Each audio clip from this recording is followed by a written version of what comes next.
The eighth most common question asked by a non-Muslim is that why does Islam permit a Muslim to have non-veg food?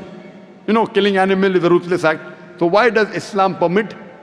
Gaafilee baramoo warri musliman ta'in gaafatan keessaa tasaddeetaffaa amantiin islaamaa maaliif nyaata kuduraana la jiru musliimoonni akka nyaatan ayyamtiif? Beeyladoota ajjeesuun gocha gara jabeenyaa waan taateef duba amantiin islaamaa maaliif nyaata kuduraana la jiru takkaa'u foon nyaachuu musliimootaaf ayyama gooti? Gaafii jettuudha. Duramee jalqabumarratti waan takkaan ifa godhuu barbaada. Kunis muslimni tokko nama kuduraa qofa sooratu qulqulluu ta'uudhaanis muslima gaarii ta'uu ni danda'a. Quraanaa fi hadiisa keessa aayaanni musliimoonni nyaata kuduraana la jiru takkaa'u foon soorachuun isaanirratti dirqama jiru tokko illee hin jiru. Garuu rabbiin keenya uumaa waa hundaa subhaanahu wa ta'ala eega quraana keessatti nyaata kuduraana la jiru takkaa'u foon nyaachuu nuuf ayyame wanti nuti nyaanneef maaltu jira? Quraanni suuraa 5ffaa suuratul maa'idaa ayata lakkoofsa takkarratti akkana ja'a.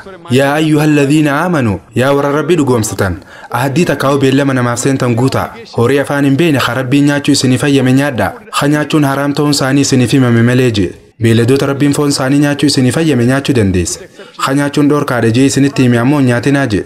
Quraanni suuraa 16ffaa suuratul nahl ayata 5 irratti akkana jee rabbiin beeyladoota isiniif uume beeyladoota irraa huccuu owwaatii fi faayidaalee biraa hedduu argattan foon isaaniillee ni nyaattan jee. Quraanni suuraa 23ffaa suuratul mu'minuun ayata 21 irrattis dhugumatti beeyladoota keessallee gorsaatu isiniif jira garaa isaanii keessaa waan dhuydan aannan isin obaasne ammaas faayidaalee hedduutu keessa isiniif jira foon isaaniillee ni nyaattan jee.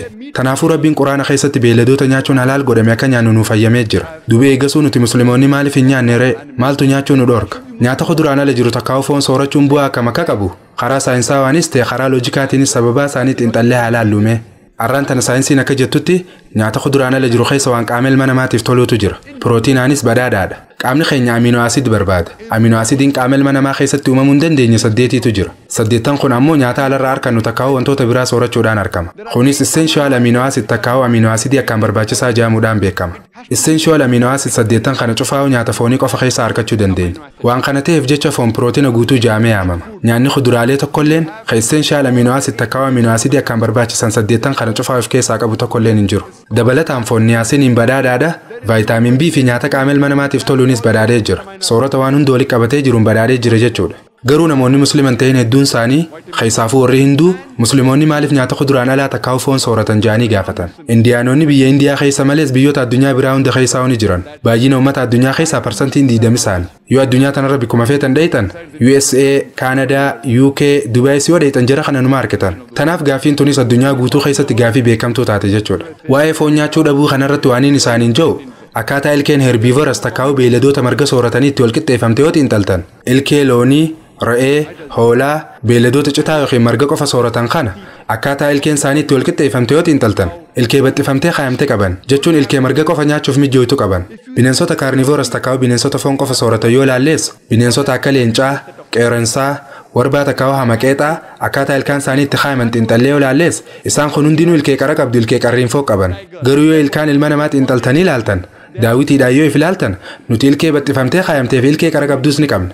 Rabbiin ol ta'e akka kuduraalee qofa nyaannu yoo hafadhu taate maaliif ilkee qara qabdu ilkee qarriinfoo nuuf kannare? Maaliif jecha nuu kanne hoo? Akka waan kuduraan alaa takkaa'u foon itti nyaannuuf jechuudha. For what?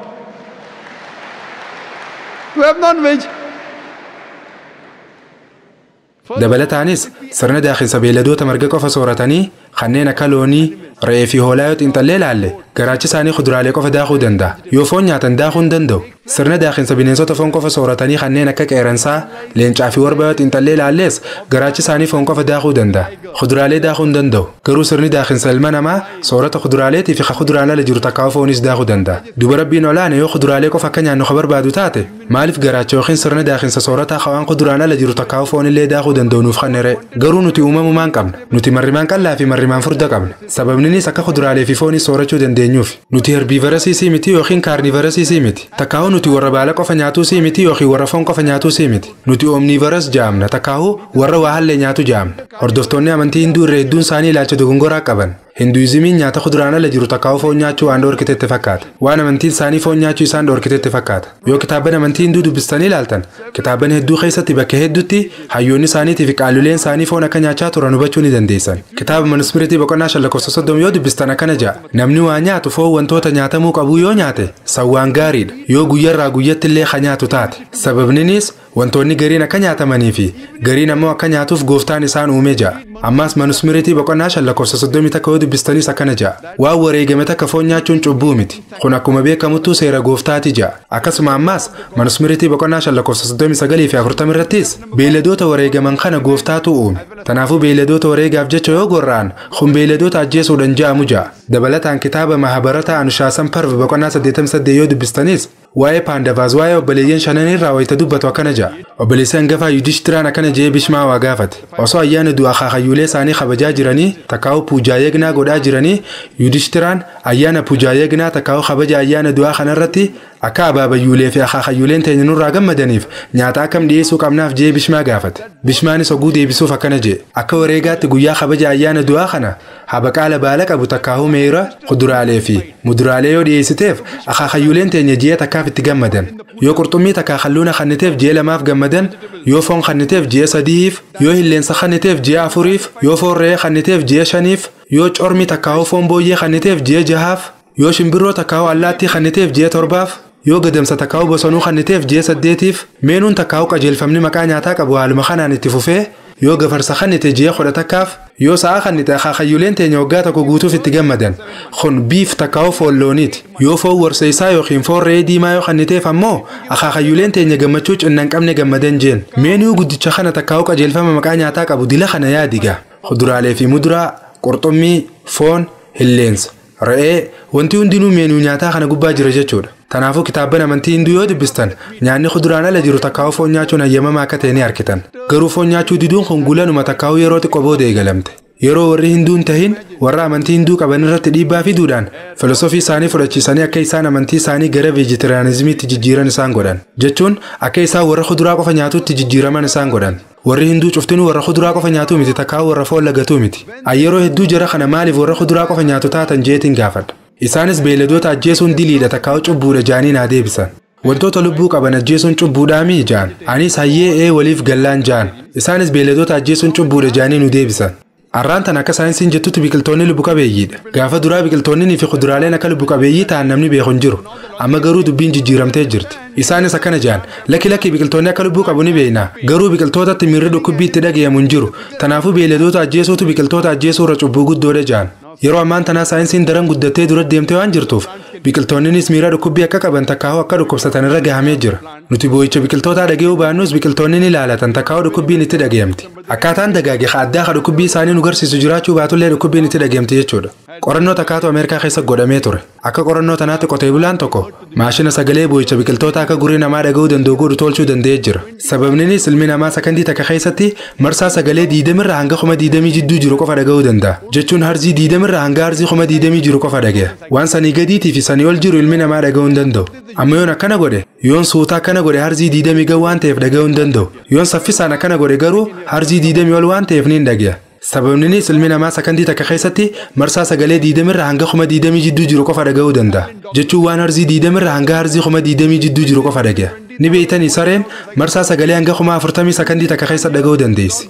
Waa'ee silent dog whistle takkaa'u fooriyyaa yookiin fiiksuu callisiinsaa hasaree waan jaamu dhageessanii jirtan ta'a. Kana jechuun fiishkaan ati afuuftu harzii 20 irraa hanga harzii 40 jidduu yoo taate ilmi namaa dhaga'uu hin danda'u. Sareen ammoo bakka jirturraa dhageessee gara abbaa isa qabuutti dhufti. Haaluma wal fakkaatuun boo'insa biqiltootaatis ilmi namaa dhaga'uu hin danda'u jechuudha. Qorannoo Ameerikaa gaggeeffamte tan irratti qotee bulaan meeshaa ammayyaa tan wanti hojjeteef yoo biqiltoonni san bishaan fa'aa barbaadanii qabooyan taate maashinni kunis boo'icha san gara sagalee ilmi namaa dhaga'uu danda'utti waan jijjiiruuf namichinis dhaga'uu danda'a. Tanaaf har'aan tana saayinsiin biqiltootaallee akka dhukkubbiin itti dhaga'amtu nutti himu jiran jechuudha. Namichi musliman ta'een Kamar kun ammaas hayyii obboleessa Zaakir dhugaa keeti biqiltoonni lubbuu ni qaban biqiltootattis dhukkubbiin ni dhaga'amti si wajji waliif ni gala garuu beeyladoota wajji wal bira qabne biqiltoonni miira lama irroodha. Kana jechuun beeyladoonni miira 5 qaban biqiltoonni garuu miira 3 qaban naan ja'a. Hayyeemee mormumaaf jecha si wajji waliif ni galaan ja'an biqiltoonni miira 3 qaban beeyladoonni ammoo miira 5 qaban.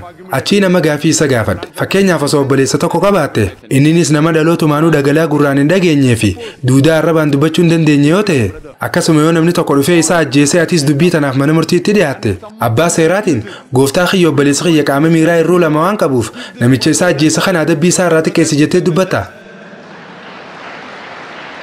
Dhugaan jirtu inumaatu namicha kana adabbii dachaatti murii jettaan obboleessa kiyya keekkata kallee hin qabne gurraan hin dhageenyee fi arrabaan dubbachuu hin dandeenye waan ajjeeseef adabbii isaa tana dachaa godhi itti murteessi jettaan.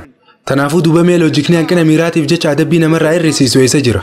Amantii Islaamaa keessatti qaama miiraa lama irruu qabaachuu fi lama tirfii qabaachuu wanti ijoon dalagu. Quraanni suuratul Baqaraa juuza 2 ayata 168 irratti wantoota isiniif halaal ta'ee fi gaarii ta'e nyaadhaa ja'a. Waan Rabbiin nuuf fayyamee fi waan gaarii soorachuu dandeessa. Tanaafuu yoo waan halaal kan nuuf fayyamamee fi waan gaarii ta'e kan nuuf fayyamame ta'e nyaachuu ni dandeessa jechuudha. Warroota musliman ta'een kan nyaata kuduraan ala jiru takkaa'u foon nyaachuu morman laalchisee hayyee gaariidha beeyladoota ajjeesuu hin qabnu jennee yoo walii galleen lakkoofsi baay'ina beeyladoota akka saffisaan dabalaa deemu ni beektani. Kana jechuun yoo foon beeyladootaa soorachuu dhaabne addunyaa irratti baay'inni lakkoofsa beeyladootaa daran dabala jechuudha. Akkuma yeroo ammaan tanaatu biyyoota garii akka Indiyaa fi Chaayinaa keessatti baay'inni ilma namaa walirra dabree heddummaatee jiru kanatti yoo baay'inni lakkoofsa beeyladootaatti walirra heddummaatu taate rakkoo fiduutu mala. Ana akka dhuunfaatti yoo namni musliman ta'een tokko foon nyaachuu kan feene taate rakkoo takkallee hin qabuuf naamanaa waan takkallee dantaan qabuuf sababni Indiyaa keessatti yoo warri musliman ta'een cuftinuu foon nyaachuu ka'ee galan taate gatiin foon re'eetii fi horii daranuu nuqqaalawa yoo isaan nyaata foonii kan nyaannillee taate rakkina takkallee hin qabu garuu yoo namni tokko nyaata kuduraan ala jiru takkaa'u foon nyaachuun haraami diliidha kanaan jiru taate yeroo nan ibsa loojikaa dila kana kannuuf yeroo sani jechuudha. It's a sin. That's the time I give all this logical explanation. The ninth most common misconception asked is that non-Muslims say, we don't have any problem.